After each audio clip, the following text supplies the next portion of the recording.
بسم اللہ الرحمن الرحیم۔ السلام علیکم۔ ماہم کہانی میں خوش آمدید۔ مزید اچھی اور دلچسپ کہانیوں کے لیے ہمارے چینل کو سبسکرائب کیجیے اور ہماری ویڈیو کو لائک اور شیئر کیجیے۔ چلتے ہیں کہانی کی طرف۔ ناظرین اور ارتضیٰ شاہ کی محبت کی شادی تھی۔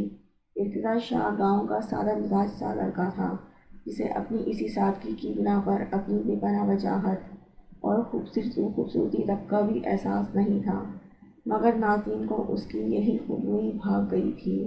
ارتضیٰ کی سمت پہلا قدم اسی نے بڑھایا تھا اور پھر یہ فاصلے مٹتے چلے گئے تھے۔ دونوں کی تعلیم مکمل ہوئی تو محبت انتہا پہ جا پہنچی تھی، جہاں جدائی کا تصور بہت جان لیوا ہوا کرتا ہے۔ ناظرین کسی بھی قیمت پہ ارتضیٰ کو کھونا نہیں چاہتی تھی۔ اپنے والدین کی اکلوتی اولاد تھی، بہت زیادہ امیر نہیں تھے مگر کھاتے پیتے لوگوں میں شمار ہوتا تھا۔ تم اپنے پیرنٹس کو بھیجو میرے گھر۔ ناظرین کے اصرار پہ ارتضیٰ نے جھجکتے ہوئے اماں پہ اپنی پسند ظاہر کی تھی، اور اماں جو اپنی بھانجی کے لیے سوچے بیٹھی تھی اتنا گھبرائیں کہ رونے بیٹھ گئیں۔ ایسے میں بھابو آگے بڑھی تھی ان کی مدد کو۔ بھابو جو اماں کی بھانجی اور ناہید کی بڑی بہن تھی۔ پریشان مت ہو اماں، اماں کو میں سمجھا لوں گی۔ ارتضیٰ پڑھ لکھ گیا ہے، اسے لڑکی بھی اس کے مطابق کی سجے گی۔ یہ کیا بات ہوئی؟ ہمیں اپنے بچوں کی خوشی کا خیال رکھنا چاہیے اماں۔ ناہید کے لیے بھی رف سونا کوئی بہتر فیصلہ کرے گا۔ وہ معاملہ جو گھمگیر ہو سکتا تھا، بھابو کی نرم طبیعت اور معاملہ فہمی کی بنیاد پر چٹکیوں میں حل ہو گیا۔ بہت شکریہ بھابو، میں آپ کا احسان کبھی نہیں بھولوں گا۔ ارتضیٰ واقعی بہت مشکور ہو گئے تھے۔ بھابو گود میں کھیلتے ولید کو کاندھے سے لگا کر تھپکتے ہوئے ہنس پڑی۔ کملے، شکریہ تو غیروں کا ادا کیا جاتا ہے، ہم تو تیرے اپنے ہیں۔ اور انہوں نے یہ بات محض کہی نہیں تھی، نبھا کے بھی دکھا دی تھی۔ ارتضیٰ کو اکثر ایسا لگتا جیسے بھابو مصطفیٰ بھائی سے بھی زیادہ ان سب سے محبت کرتی ہیں۔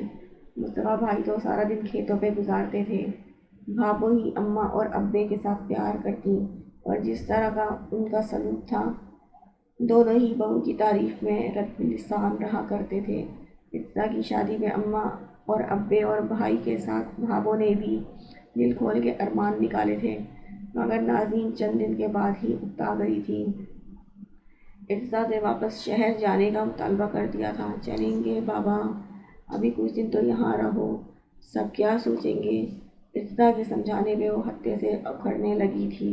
کیا سوچیں گے؟ سب کو پتہ ہے میں یہاں نہیں رہ سکتی، مگر کچھ دن بھی نہیں، دیکھو کتنے گرد ہے یہاں، مجھے الرجی ہے گرد سے، اسکن دیکھو میری چند دنوں میں کیسی رف ہو گئی ہے۔ ارتضیٰ، میں تمہاری بھابو کی طرح گاؤں کی عورت نہیں ہوں جو 3 بچوں کے ساتھ جانوروں اور گھر کی بھی دیکھ بھال کر لیتی ہیں۔ ناظرین کے لہجے میں حقارت کے ساتھ ساتھ تصحیح بھی در آئی تھی۔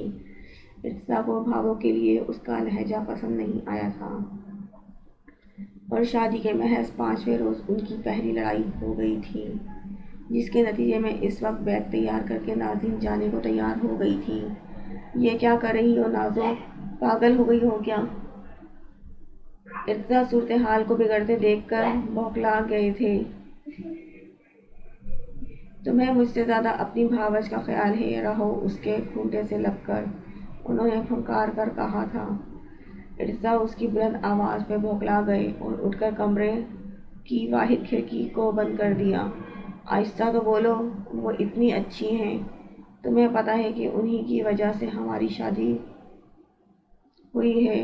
کیوں آہستہ بولوں؟ میں تمہاری طرح نہ بزدل ہوں نہ کسی سے ڈرتی ہوں، اور ان کا احسان ہوگا کوئی تو وہ تم پر ہوگا، سمجھے؟ میں بالکل لحاظ نہیں کروں گی۔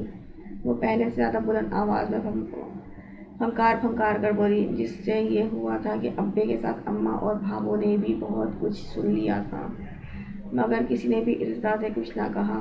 اماں نے بہت سبھاؤ سے بات کی تھی اور خوش دلی سے انہیں شہر میں جانے کی اجازت دے کر رخصت کر دیا تھا۔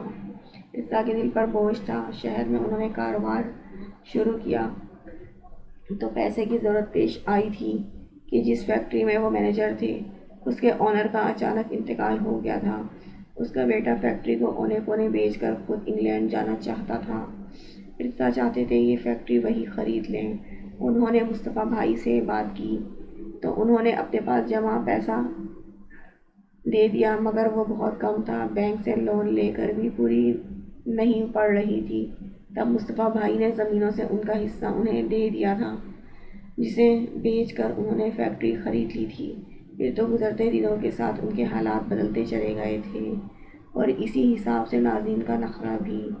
خود تو وہ گاؤں جاتی ہی نہیں تھی۔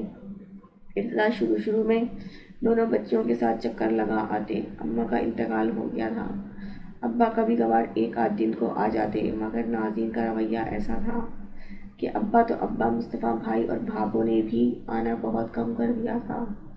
اگر مصطفیٰ بھائی آتے بھی تو ارسطا سے آفس میں ہی مل کر چلے جاتے۔ وقت کچھ اور آگے سرک گیا، بچے بڑے ہو گئے تھے۔ ارسطا اپنی بے تحاشا مصروفیت کے باعث گاؤں کے لیے وقت ہی نہ نکال پاتے۔ مصطفیٰ بھائی موسم کا پھل اور سبزیاں وغیرہ باقاعدگی سے بھجوایا کرتے، تو ساتھ ہی خالص دیسی گھی، مکئی کا آٹا، ساگ وغیرہ بھی ہوتا۔ ناظرین ہر مرتبہ اس سوغات کو پا کر ناک منہ ضرور چڑھایا کرتی۔ 100 بار منع کیا ہے مت بھیجا کریں، مگر عجیب ڈھیٹ لوگ ہیں، باز ہی نہیں آتے۔ ماما کسی کی محبت کو ایسے بے رخی اور نخوت سے نہیں ٹھکراتے۔ مجھے تو یہ سب کچھ بہت اچھا لگتا ہے۔ فضا جی جان سے ساری چیزوں کو سینت کر رکھتے ہوئے کہا کرتی، اور ماما کا موڈ سخت آف ہو جاتا کہ ان کی اس بیٹی کا مزاج اور عادتیں بالکل اپنے باپ جیسی تھیں۔ جیسی تڑپ ان کے اندر تھی اپنے رشتوں کی، ویسے ہی قدر فضا کے دل میں تھی۔ تو اب کی بار تمہارے تاؤ لے کر آئیں تو کہہ دینا اتنا ہی دے کر جایا کریں جتنا تم دونوں باپ بیٹی کھا سکو۔ میں اور ایمی تو منہ بھی نہیں لگاتی ان فضول چیزوں کو، وہ رونق سے کہتی، اور فضا منہ ہی منہ میں استغفراللہ پڑھنے لگتی۔ اسے اکثر خوف آتا ماما کے غرور سے، آپ کو کیا پتا یہ ساری چیزیں بھی کم پڑ جاتی ہیں۔ میری ساری فرینڈز کو ساگ، مکئی کی روٹی، مکھن، گھی اور گنے وغیرہ کتنے پسند ہیں، مانگ کر لیتی ہیں مجھ سے۔ میرا تو کئی بار جی چاہا کہ تاؤ جی سے اور زیادہ کی فرمائش کروں۔ وہ شوخی سے آنکھیں نچا کر بولتی تو اماں اسے گھورتی ہوئی اٹھ جاتی۔ اور اب جب کہ ارسطا نے یہ مزہ سنایا تھا کہ انہیں وہاں جا کے رہنا ہے، تو انہیں لگ رہا تھا کہ ان کی انا بری طرح سے مجروح ہوئی ہے۔ ان کا ارسطا سے بڑا زوردار جھگڑا ہوا تھا، مگر وہ اپنی ضد اور موقف سے نہیں ہٹے تھے۔ ہار انہیں ہی ماننا پڑی تھی، اور اس ہار نے انہیں بہت شکستہ کر ڈالا تھا۔